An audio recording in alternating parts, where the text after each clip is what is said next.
Tiekamies īsi pirms Ziemassvētku brīvdienām.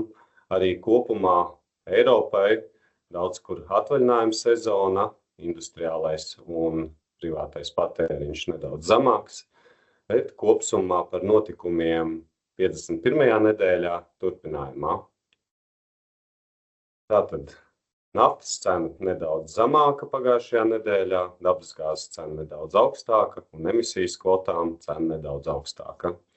Naftas cenas galvenais faktors ir zemāks pieprasījums tirgū. Gan momentānais šobrīd decembrī, gan arī kā iepriekšējā nedēļā minēju, enerģijas aģentūras prognozes par 2026. gadu un par to, ka ekonomikas izaugsme esot nedaudz zemākai, arī pieprasījums pēc naftas produktiem zemāks, un līdz ar to cena šobrīd nekāpjas un saglabājas pie $60,5 par barelu. Aktuālie faktori ir pamiera pārunas Ukrainai, Krievijai, iesaistoties ASV un Eiropas Savienībai.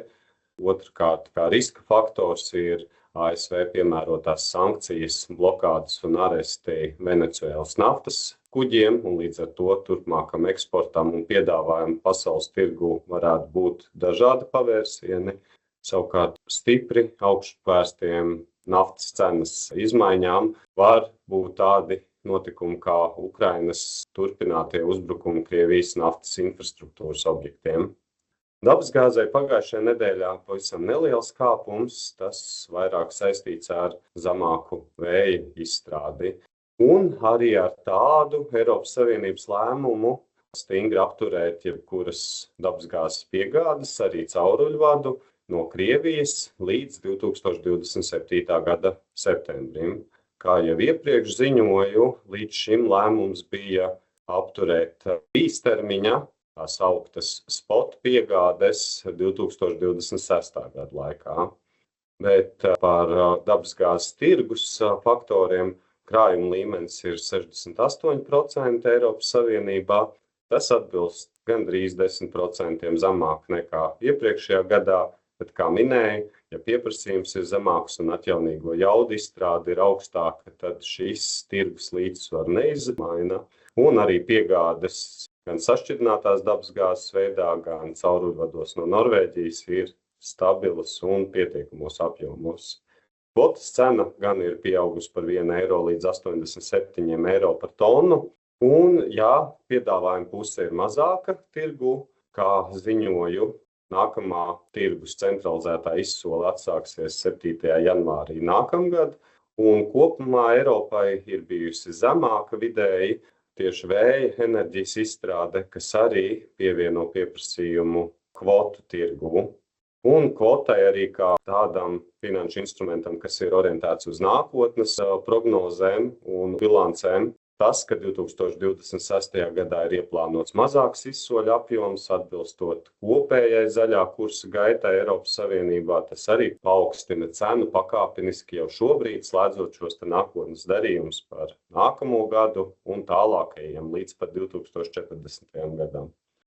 Par šo nedēļu, Ziemassvētku un tuvojoties vecgada jaungada mijai, kopumā Eiropā vidējā ārgaisa temperatūra prognozēta zemāka, ja salīdzina vidēju statistisko normu.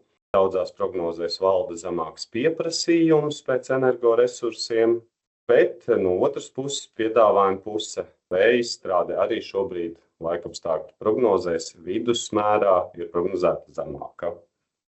Nord Pool elektroenerģijas tirgu Ziemeļvalstīm cena samazinājās par aptuveni trešdaļu. Tā ir pie €40 par megawattstundu visiem apgabaliem vidēji. Savukārt Baltijas valstīs izmaiņa praktiski ir minimāla un cena pie €77,5 par megawattstundu vidēji visām trim valstīm kopā.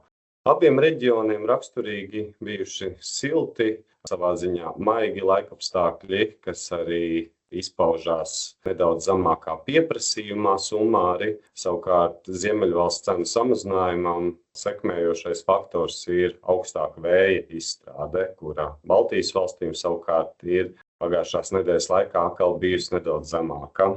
Redzam, kā pieprasījumam esot līdzvērtīgam, vēja izstrāde no piedāvājuma puses vai nedaudz paaugstina vai pazemina cenu tirgū. Un viens no noslēguma skatījumiem jau kā sāksim nākamā gada veidošanos no finanšu instrumentu tirgus viedokļa par elektroenerģijas bāzes piegādi 2026. gadā. Ziemeļvalstu skatījums ir, ka šajā reģionā cenas veidosies robežās no 40 līdz 50 eiro par megawatstundu vidēji par gadu par bāzes piegādi. Savukārt Vācijai pie 85 eiro un Polijā mēs arī iepriekšējās nedēļās esam redzējuši, ka šī cenas veidošanās ir koridorā starp 100 un 110 eiro par megawatstundu vidēji par visu 2028. gadu. Paldies par jūsu uzmanību un tiekamies nākamnedēļ!